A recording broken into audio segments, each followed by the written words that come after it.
short video about electric cars, as I usually talk about, and the prejudice sort of diesel and fossil car drivers have got against electric cars.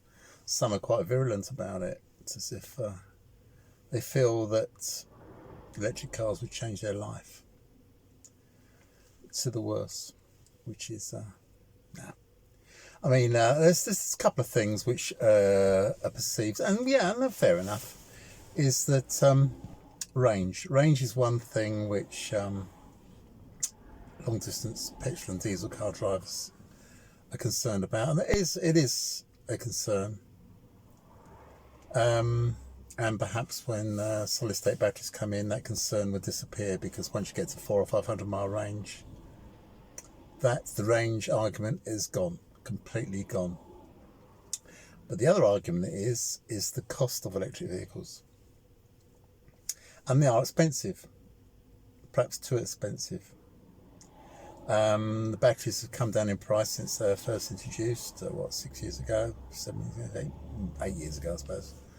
And they've come down a lot, but the cars haven't. So that's a bit of a puzzle. But yeah, electric cars, they are expensive. But if you lease an electric car, of course, they're expensive as well. They are more expensive than the equivalent fossil or diesel cars. But supposing they're more, not supposing, factually, that they are £100 or maybe £200 for a luxury model more per month than a fossil car.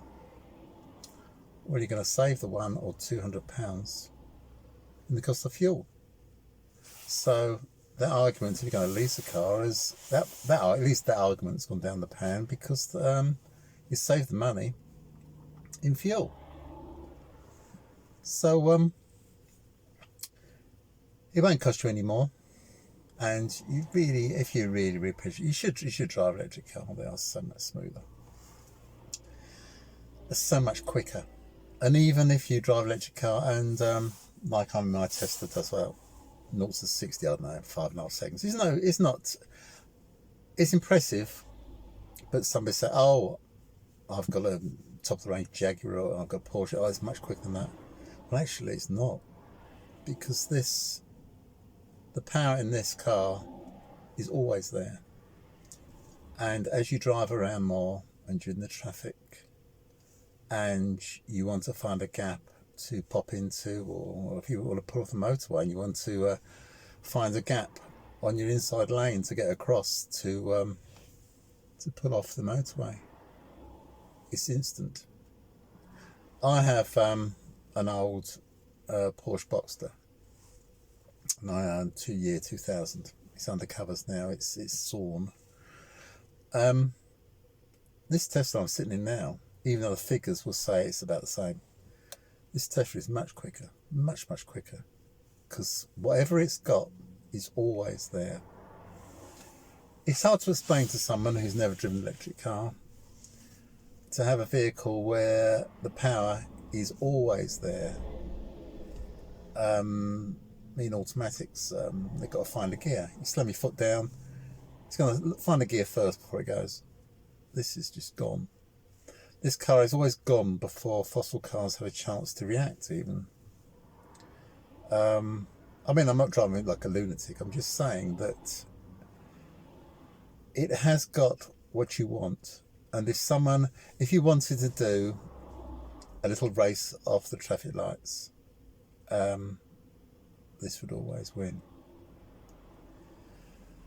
Because, as I say, it's always there. And a petrol diesel car, you'd know if they were keen to, a manual one, they were keen to have a little sort of sprint off the line, because to get any performance off the line from a petrol or diesel car, a manual car, they'd have to sit there with the revs up to get any shot from pulling off the line as fast as this does, completely silently. This is pops off line every time. And I don't know, if you, suppose you're not interested in electric cars, you've never seen these, but I watch people like Bjorn Nyland, a guy who's always driven electric cars, well, since electric cars were a thing. He's driven electric cars in Norway. He's driven all sorts.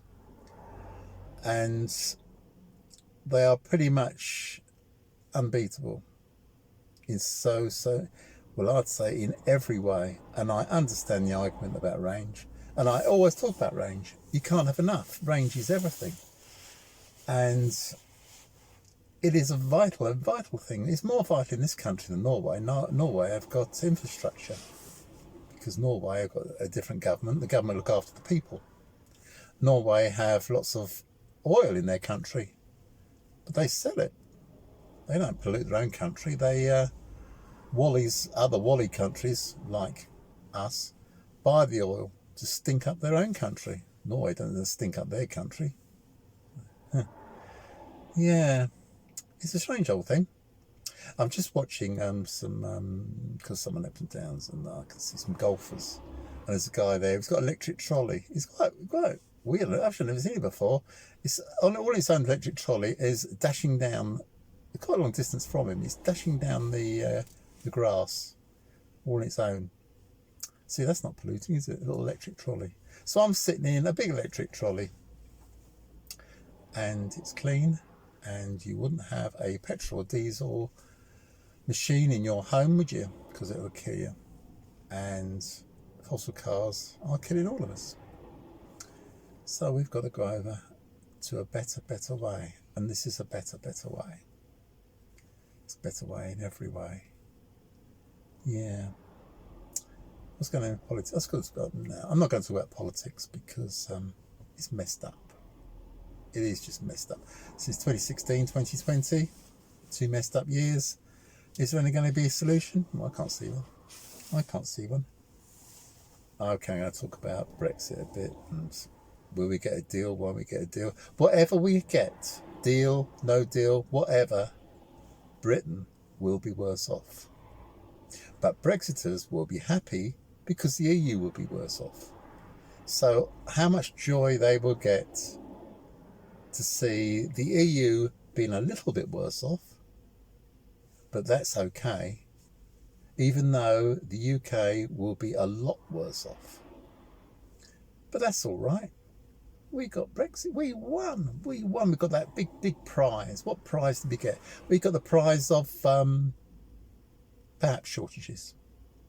Perhaps shortage of medication. Perhaps shortage of education.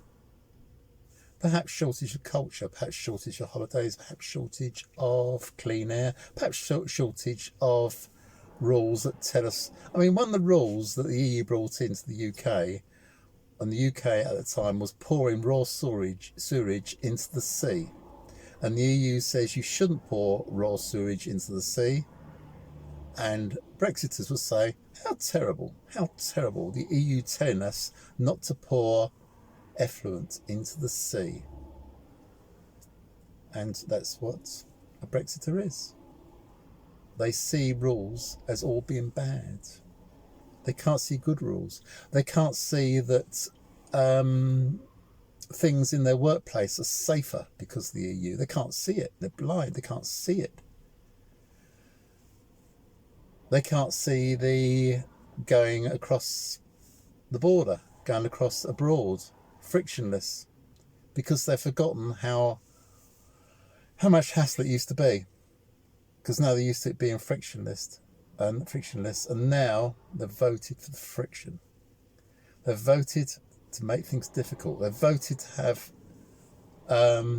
holidays disrupted.